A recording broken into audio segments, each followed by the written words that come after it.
Armonizando tu ser con la palabra de Dios, tomada la lectura del libro Segunda de Reyes en la Biblia latinoamericana, haciendo un análisis de los capítulos que contienen el libro Segunda de Reyes en el Antiguo Testamento.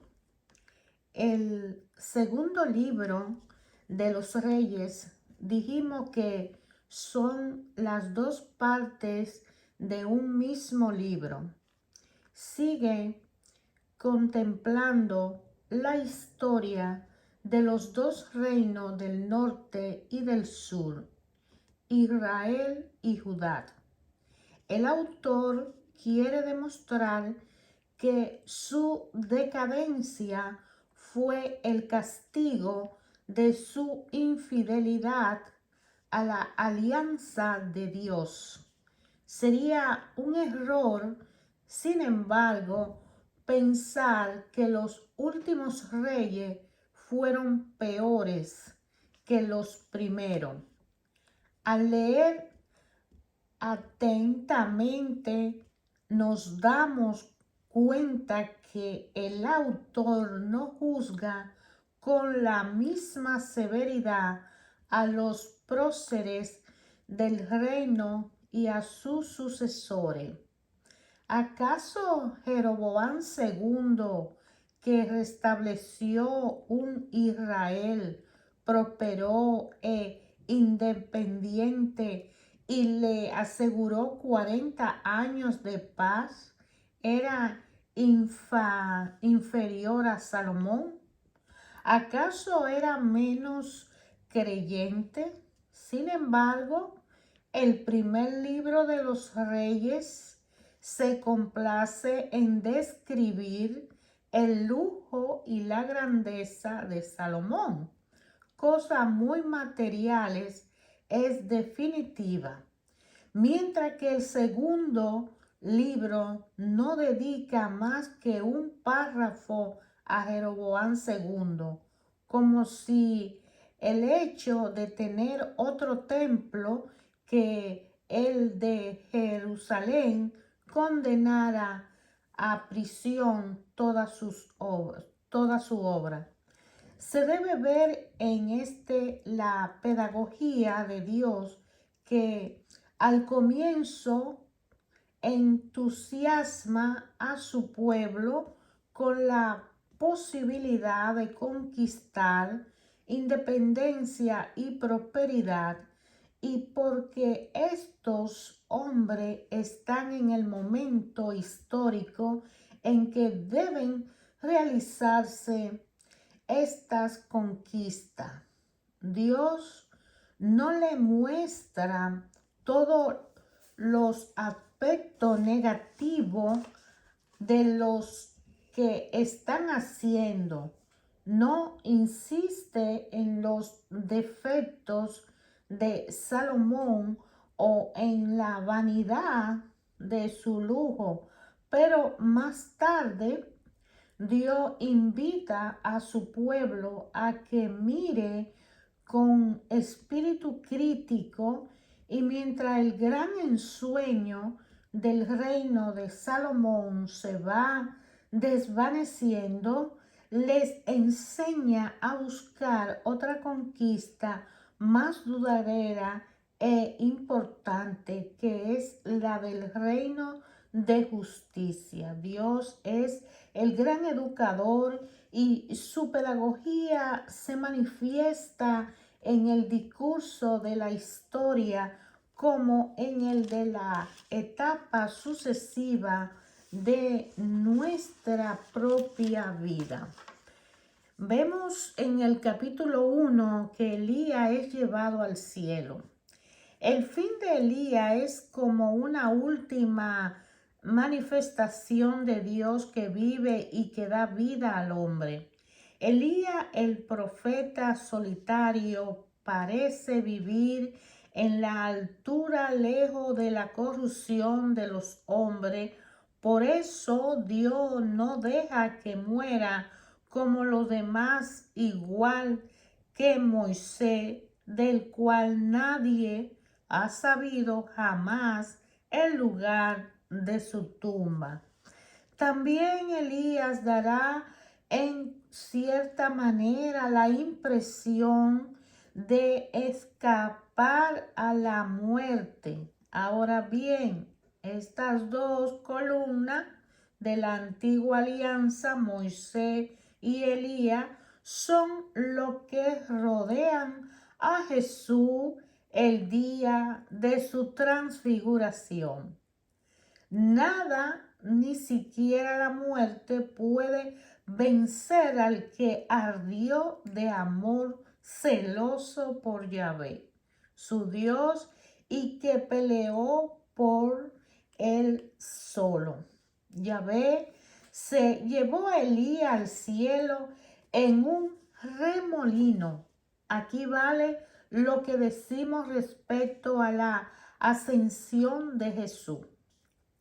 La gente de ese tiempo creía que Dios vive en las alturas y Dios que habla a la gente de cada siglo conforme a su propia cultura, quiso que Elías desapareciera visiblemente como llevado al cielo. Padre mío, carro de Israel y sus caballerías. La exclamación de Elías se explica por el pasado de Israel frente a su adversario cananeo que tenían carros de guerra y caballos.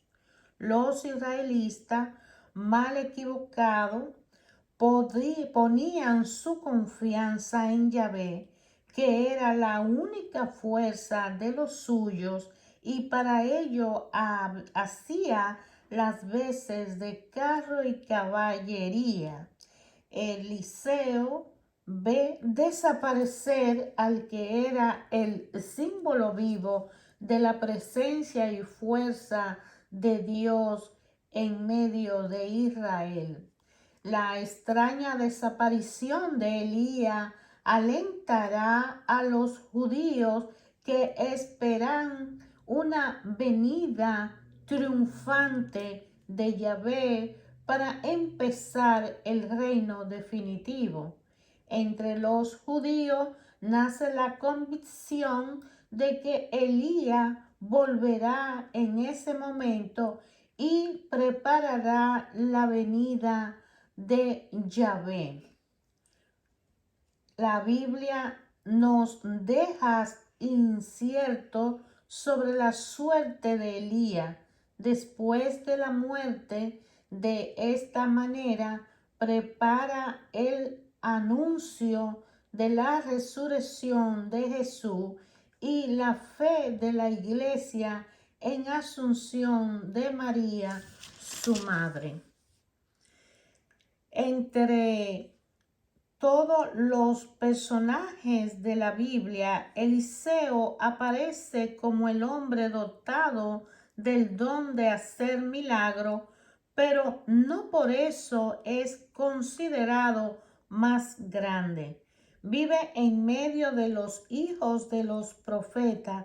Esta expresión dice lo mismo que ahora, hermanos profetas. Son hombres de una fe algo fanática que viven en comunidades religiosas con sus esposas e hijos y que también ayudarán a Eliseo en su misión. Eliseo recibe el espíritu de Elías y continúa su misión.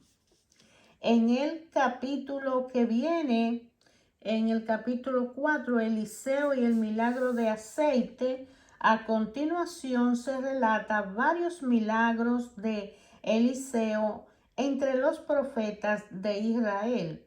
Eliseo es uno de los que está más cerca de los pobres de su tiempo. Efectúa la mayor parte de sus milagros en medio de ellos y en su favor.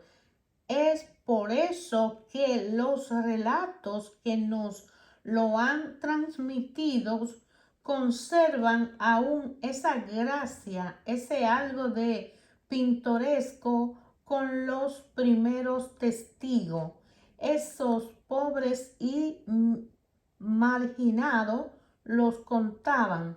Si la leyenda supera aquí fácilmente a la historia, estos textos nos dicen, sin embargo, cómo esa gente sencilla supo reconocer el poder que Dios había dado a su profeta para proporcionarle alivio y ayuda.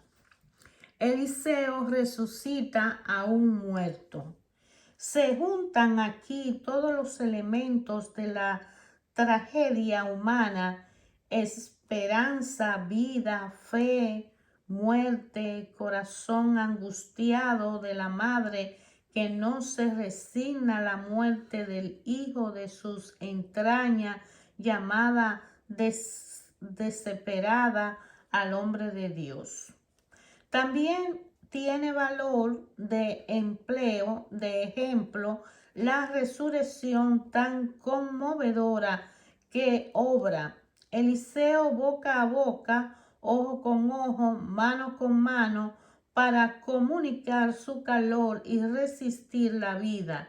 Es una imagen de lo que realiza Cristo en nosotros cuando nos resucita y nos llenas de vida, como decía San Patricio, lleno de entusiasmo en sus correría misionera.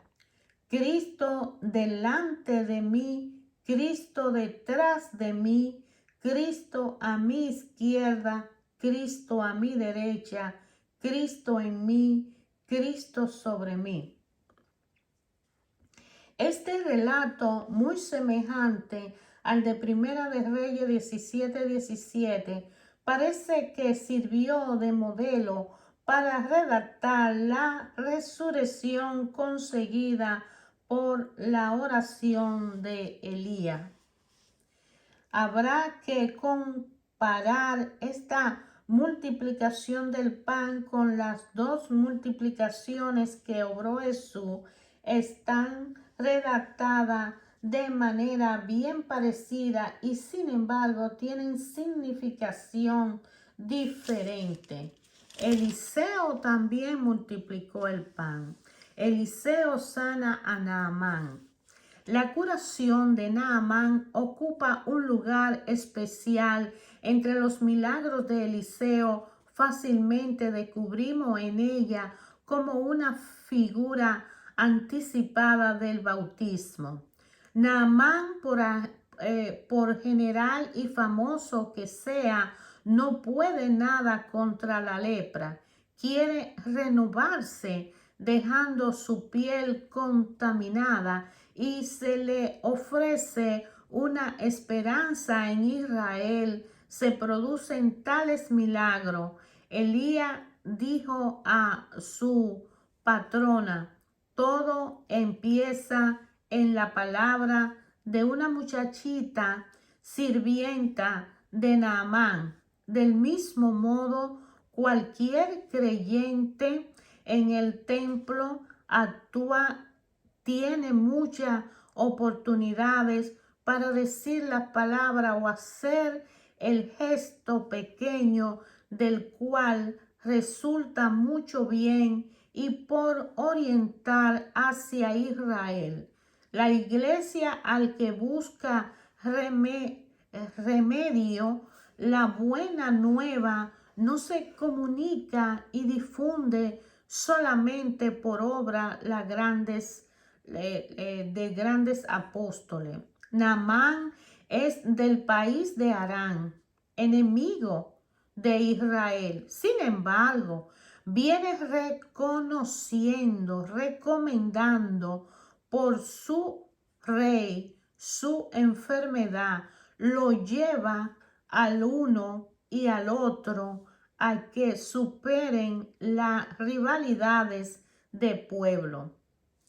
En el Evangelio de Lucas 4:27, Jesús señala la curación de este extranjero con referencia a todos los leprosos de Israel como una prueba de que Dios se interesa por todo y no solamente por lo que son oficialmente sus fieles.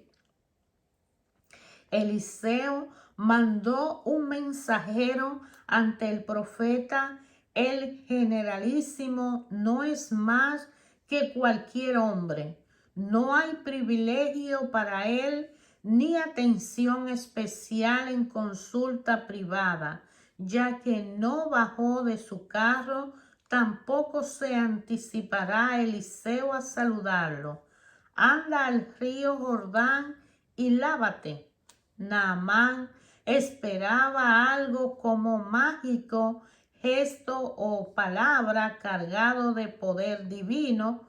Su curación vendrá, sin embargo, del simple contacto con el agua que corre de la tierra en la tierra de Dios.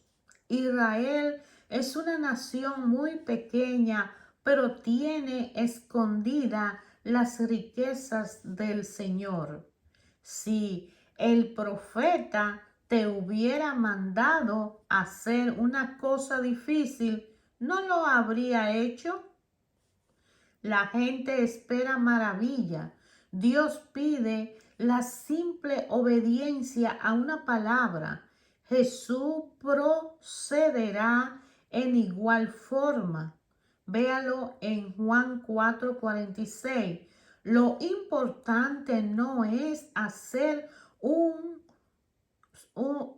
cosas sacrificadas, sino lo que Dios pide. Muchas veces pasamos al lado de su reino porque queremos realizar grandes esfuerzos en vez de hacer las cosas sencillas que Él pide. La curación es gratuita. El tesoro fabuloso que trajo Naamán no sirve de nada. Acompáñame a mi rey cuando vaya al templo de su dios Rimón. Naamán sabe ahora que no hay más Dios que el de Israel, pero no puede salirse del mundo en que vive, donde se honran otros dioses. La respuesta de Eliseo indica la comprensión de Dios ante estas situaciones. La misma comprensión con los hombres de buena voluntad que tienen otras religiones se expresa en algunos textos del Génesis y del Éxodo, que fueron escritos precisamente por profetas de los mismos grupos que rodeaban a Eliseo. Vea Génesis 21:7 y Éxodo 18:1-20. Naamán figura al adulto de buena voluntad infectado por una enfermedad incurable que es el pecado y que viene a Cristo para pedir su salud. En el hombre que viene de muy lejos a la iglesia porque descubre que en ella hay una fuente de vida escondida. El agua del bautismo no actúa por sí sola. Su eficacia viene de que por ella entramos en el pueblo de Cristo, la iglesia.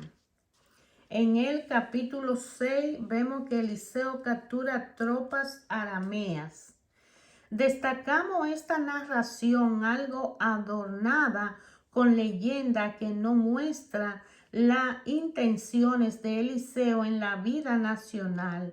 Eliseo recibió la misión de reemplazar tanto al rey de Israel, responsable de la infidelidad religiosa de su pueblo, como al de Aram, Joram y Behadad, de que aquí se habla será asesinado dentro de poco.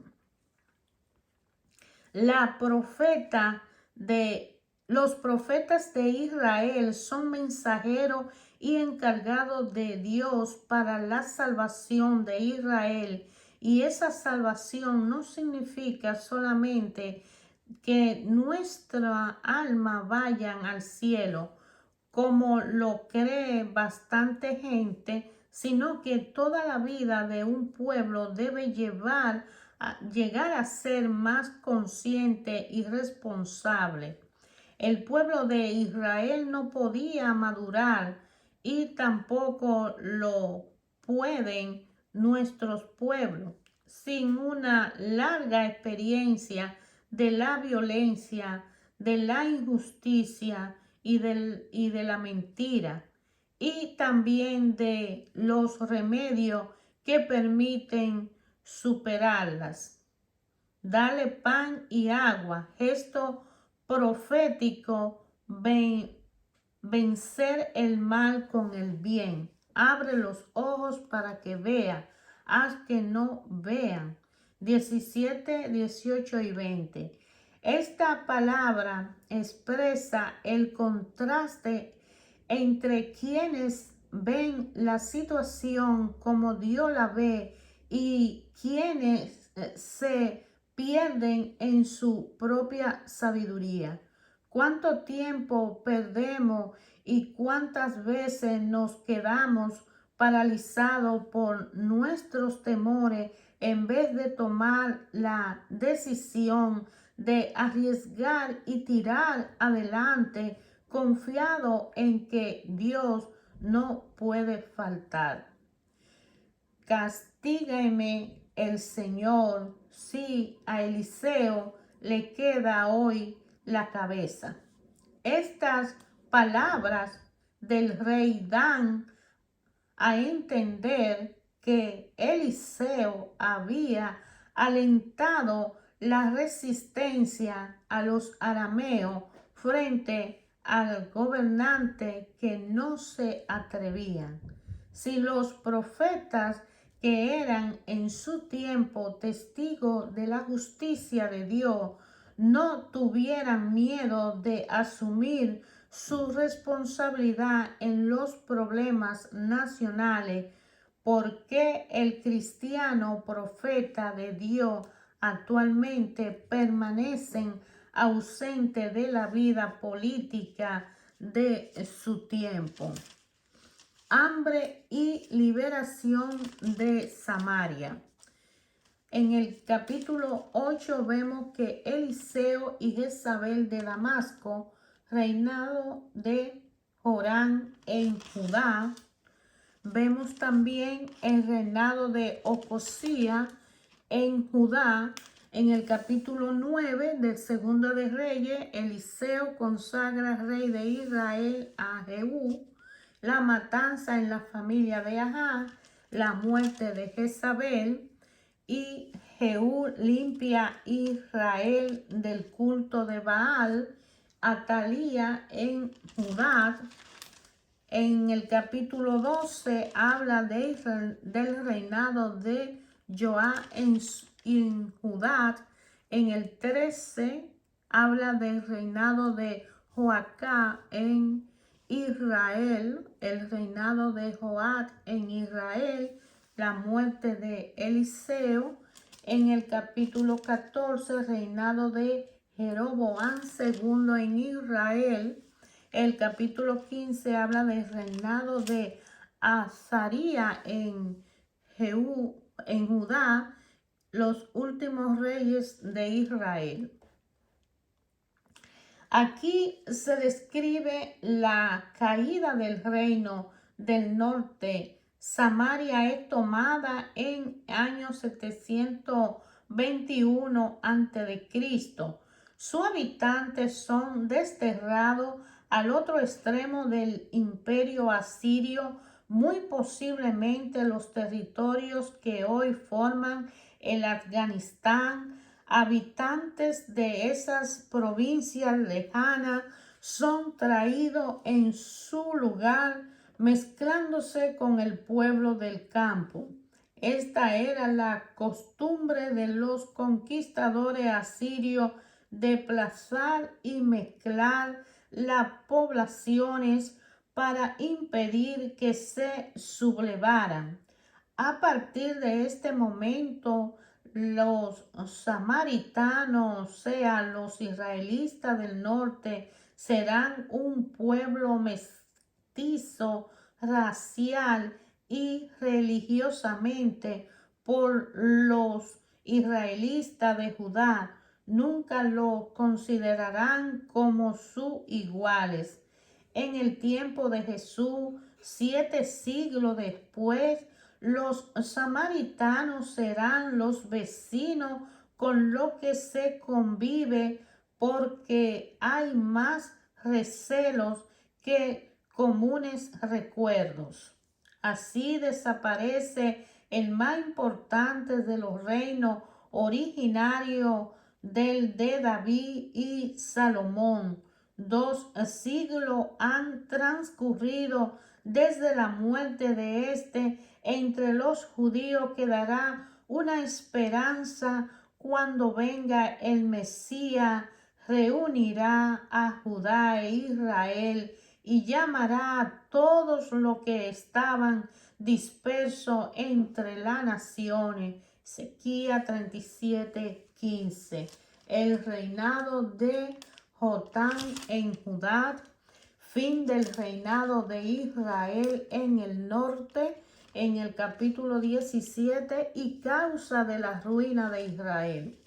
El reino de Israel desapareció con la conquista de su capital Samaria por los asirios.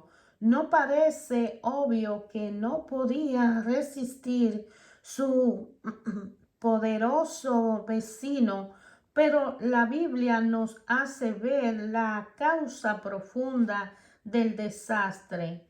Habían pecado contra Yahvé, su Dios, pues Dios nunca abandona a la persona o las instituciones a las cuales entregó alguna misión. Israel había sido elegido para servir a los planes de Dios y si no servía debía ser destruido. Sirvieron a sus repugnantes ídolos a pesar de que en su comienzo ídolo significa imagen. Los ídolos no son las imágenes de Cristo o de sus servidores, los santos, como piensan creyentes de otra vista. Es ídolo lo que toma el lugar de Dios en nuestro corazón y nuestra vida.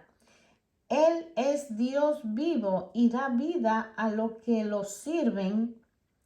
Él es el Dios vivo. Los repugnantes ídolos traen plaga, enfermedades y confusión a la sociedad que los sirven, bien sea artefactos, obras de la mano humana, dice la Biblia, facilidades de una vida cómoda, ídolo de carne y sangre. Su esclavitud nos deja triste y sucio. Pero también los ídolos significan algo más para los israelitas. Era una pequeña nación con menos adelanto que sus vecinos. Los ídolos pues eran el símbolo y el medio de penetración de una cultura extranjera y alientante. Con los ídolos importados de Canaán o Asiria, codicia, culto de sexo y violencia también entraban. Lo mismo para ahora cuando pueblos menos desarrollados se hacen esclavos de nuevos ídolos. Cuando las familias miran religiosamente los juegos de azar, los programas eróticos y todos los que ha sido profanado para ello, prohibidos para ello por la sociedad de consumo, se tornan incapaces de construir su propia vida a partir de su propia realidad. No solamente se ha perdido la propia cultura, sino que el ensueño de construir una nación en la justicia para ser pura ilusión. Fueron tras dioses vanos y se hicieron vanos. Jeremías también dirá, sirvieron a dioses extranjeros y por eso yo lo enviaré como esclavo a países extranjeros. Vea esto en Jeremías 16:13 y también Jueces 3:7 y Romano 1:24. Reinado de Ezequías en Judá. También está la invasión de Sennacherib. En el año 701 a.C., Sennacherib sitía a Jerusalén y Ezequías debe pagar un fuerte rescate para alejarlo. En ese momento se ubica la enfermedad de Ezequías relatada en el capítulo 20. A partir del 18-17 y hasta el fin del capítulo 19 hallamos el relato de la liberación milagrosa de Jerusalén. En realidad hay dos relatos que corresponden posiblemente a dos liberaciones sucesivas con ocasión de dos invasiones a Siria. En el año 701, desde Laquis, el rey de Asur envía a sus generales para exigirle a Ezequías que se rinda, pero tiene que volver a su país y no puede cumplir su amenaza. Este relato está en 18-17, en el capítulo 18, 17-19 y se concluye en 19, 36-37. En el año 690, nuestra intervención contaba en 19:9-35. Esa vez salió el ángel de Yahvé y mató en el campamento asirio a 185,000 soldados. El ángel de Yahvé es una manera de designar cualquier acontecimiento providencial, a lo mejor una peste, Salmo 76, en el momento en que la ciudad santa iba a caer, en que por lo tanto las promesas de Dios parecían fallar. Algunos ratones tal vez llevan el virus mortífero. Jerusalén es liberada como lo había anunciado Isaías. Estos dos capítulos están reproducidos casi en lo mismo tiempo en el libro de Isaías. Por eso destacamos aquí solamente el relato de la primera liberación, y en Israel, en Isaías 37 se destaca el de la segunda liberación. Hagan las paces conmigo y pónganse a mi servicio. El rey de Asiria propone la paz con esta condición: que los habitantes de Jerusalén sean desterrados. Esto significa para los judíos perder su propia nación y religión al ser dispersado en otro pueblo. También significa que se quita el poder a los descendientes de David, y según la idea de este tiempo, Yahvé ha sido vencido por los dioses del conquistador. Tal desastre sobrevendrá efectivamente un siglo y medio después, mas por ahora no está toda maduro, y es por eso que Dios va a intervenir. Jerusalén queda inviolada contra toda la esperanza humana. Es la imagen del dirigente, el querido que derriba a causa de sus honradez y que se mantiene. Es el estudiante que permanece firme a pesar de que su compañero se burla de su fe. Son los jóvenes que viven puro en un ambiente sin moralidad.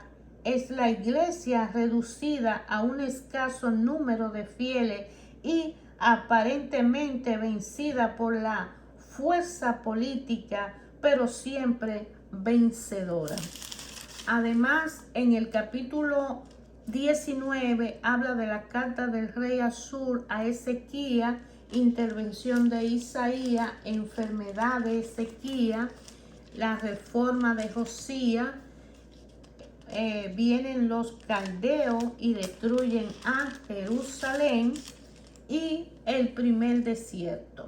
En el capítulo 24 dice que la destrucción del reino de Judá se hace en dos etapas. 598 a.C. acaba de morir Joaquín. Es la ciudad sitiada. Su hijo Joaquín se rinde. Primer destierro a Babilonia de la élite del país. Los caldeos, los hombres de Babilonia, imponen a Sedecías como rey. El año 587 Sedecías se rebela contra los caldeos. Esto viene a destruir a Jerusalén y su templo, según destierro a Babilonia. La Biblia afirma que esta destrucción, como la de Samaria, no habría sucedido porque Dios es fiel a su alianza, sin una acumulación de falta y rebeldía. Hasta los últimos momentos todo podía salvarse si el rey Sedecías hubiera escuchado las advertencias del profeta Jeremías. Vea esto en Jeremías 38. Por otra parte, contra toda esperanza, la nación judía va a renacer de su ceniza 70 años después de su destrucción. La historia nos muestra que los grandes imperios eteos, asirios, caldeos desaparecieron definitivamente. Solamente se encuentra su estatua en los museos y sus archivos desenfrenados después de 30 siglos de todo olvido. Al contrario, el pueblo de Judá volverá a su tierra, purificado por la prueba y alentado por los profetas. Volverá en busca de una nueva alianza con su Dios, más sincera e interior. Volverá del destierro guiado por Zorobabel, descendiente del rey Joaquín y antepasado de Jesús. En el capítulo 25 de Segunda de Reyes habla de que los caldeos toman y destruyen Jerusalén, saqueo de Jerusalén y segunda deportación. Entonces yo, hermano, le recuerdo que ayer, hoy y siempre Dios habla a través de su palabra a nuestro corazón cuando nosotros escudriñamos su palabra, cuando la leemos, cuando la meditamos y cuando sacamos tiempo para estar a sola con Dios y aunque sea un pequeño versículo, leemos y guardamos silencio y escuchamos lo que Dios, nuestro Padre, quiere decirnos a través de ello. En el segundo libro de Reyes, que habla de la trayectoria y la historia de los reyes que siguieron en Jerusalén y Judá, y que Jerusalén y Judá se mantuvo dividido porque aún siendo obediente, algunos de ellos no cumplieron cabalmente como Dios le había asignado cumplir. Y es que cuando no sacamos tiempo para Dios y hacemos las cosas por nosotros mismos, nos caemos y nos vamos de ahí. Y perdemos el ritmo y vienen los demás y acaban con nosotros. Viene la polilla y el hollín y nos destruye. Hermano, te invito a estudiar la palabra de Dios, a leer el capítulo por capítulo del libro de Reyes, de la crónica de los reyes. Es la historia de todos los reyes que surgieron en Jerusalén desde que Samuel el profeta ungió a Saúl como primer rey y después llegó David y se dividió Israel, que era el pueblo elegido del Padre que trajo de Egipto y que lo llevó a la tierra prometida. Entonces se dividió en el gobierno de David de Jerusalén y Judá. Y tuvieron reyes muy malos, reyes que no obedecieron, reyes que fueron buenos, pero que sus hijos después tomaron mal ejemplo para gobernar, hicieron más daño. Es la historia de los gobiernos, la historia política que refleja la Biblia de qué pasa con aquellos que no obedecen a Dios Padre. Y que a través de Jesucristo, que fue el heredero del reino de David, viene ahora en nuestro tiempo a buscarnos, a rescatarnos a través de una muerte en cruz y una resurrección para que seamos salvos gratuitamente. Somos un pueblo elegido por el Padre, todo aquello que obedecen sus reglas y cumplen su mandamiento. Te invito a descubrir en tu corazón qué te dice a ti la palabra de Dios cuando tú la lees.